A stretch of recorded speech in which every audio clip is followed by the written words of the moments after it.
Commando മുഖത്തിന്റെയും Enamavu റെഗുലേറ്ററിന്റെ എല്ലാം കാര്യം പറഞ്ഞത് ഈ വെള്ളമൊഴുക്ക് സുഗമമാക്കുന്നതിനുള്ള രീതികൾ വളരെ ബുദ്ധിയുള്ളവർ നേരത്തെ കണ്ടുപിടിച്ച് സ്ഥാപിച്ചത് ഇന്ന് ഇല്ലായ്മയുടെ പക്കത്തെത്തി നിൽക്കുകയാണ്. അത് റെഗുലേറ്റ് ചെയ്ത് വാട്ടർ ഫ്ലോ, നമുക്ക് കിഴക്കുന്നും തെക്കുന്നും വരുന്ന വെള്ളം, അത് ചാലക്കുടി ഭാഗത്ത് നിന്ന് വരുന്ന വെള്ളം ഇങ്ങനെ പല കൈവഴികളിലൂടെ വന്ന് ചേർന്ന് ഒരുപക്ഷെ നമുക്ക് ദ്രോഹമായി ചെന്ന് കടലിൽ പതിക്കുന്നതിന് മുമ്പ് നമ്മളെ ദ്രോഹിച്ചുകൊണ്ട് പോകുന്നത് ഒഴിവാക്കാൻ സുഗമത ഒരുക്കണം. അതിന് രണ്ട് ഇനി ഒരെണ്ണം കൂടെ ഉണ്ട്. KRLDC തർക്കം ഉന്നയിച്ചുകൊണ്ടിരിക്കുന്നത് ഏതാണ്?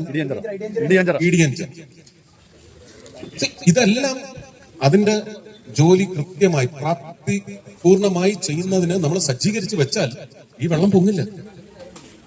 അതുകൊണ്ടാണ് എനിക്ക് ഇവിടെ വെച്ച് തന്നെ സൂചന കിട്ടിയത്. അതിന്റെ മുഖം ഞാൻ ഓർത്തു വെച്ചിരുന്നതാണ്. ഏനമാവ് കിട്ടി, ഇപ്പൊ ഇടിയഞ്ചർ. ഇനി നമ്മൾ പോയ വയലയില ഏതാണ്?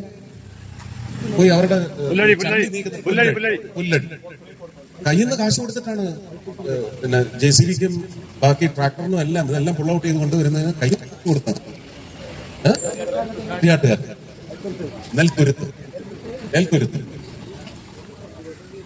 അവിടെ ഏതാണ്ട് 8 കിലോമീറ്റർ നീളത്തിൽ റീറ്റെയിനിങ് വാൾ കെട്ടണമെന്നാണ് പറഞ്ഞിരിക്കുന്നത്. പക്ഷേ സ്വാമിനാഥൻ കമ്മീഷൻ പറയുന്നത് ഒരു കാരണവശാലും നിങ്ങൾ മല വെടിവെച്ച് താഴെയിട്ട് അതിന്റെ പാറക്കഷ്ണം കൊണ്ടുവന്ന് വയലേലകളിൽ പാറ ഉപയോഗിച്ച് കെട്ടുകൾ നിർമ്മിക്കരുത്, അശാസ്ത്രീയമാണ് എന്ന് പ്രത്യേകം സ്വാമിനാഥൻ കമ്മീഷൻ റിപ്പോർട്ടിൽ പറഞ്ഞിട്ടുണ്ട്.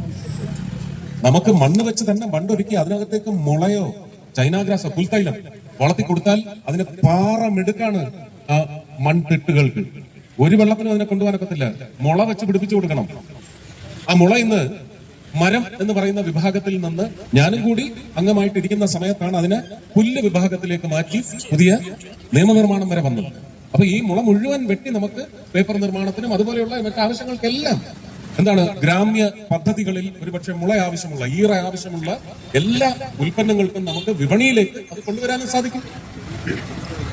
പ്രകൃതിക്കും ഒരുപാട് ഗുണം ചെയ്യുന്ന ഒരു വളർച്ച, ഒരു പച്ചപ്പ്, കാറ്റിന് ഒരുപക്ഷെ സ്പീഡ് ബ്രേക്കേഴ്സ് പോലെ മുളക്കൂട്ടം പ്രവർത്തിക്കും. ഇതൊക്കെ നമുക്ക് എന്താണ് സമൂഹത്തിന്റെ ഇടപെടലോടെ, സമൂഹത്തിന്റെ പെരുമാറ്റത്തിലൂടെ വളരെ വേഗം സാധ്യമാക്കി എടുക്കാവുന്നതാണ്. അപ്പോ ഈ പറഞ്ഞ എൽത്തുരുത്ത് എന്താ അതിന്റെ കാര്യാട്ടുകാർ, അവിടുത്തെ കാര്യത്തിനൊക്കെ നമുക്ക് പരിഹാരം കണ്ടെത്താൻ സാധിക്കും.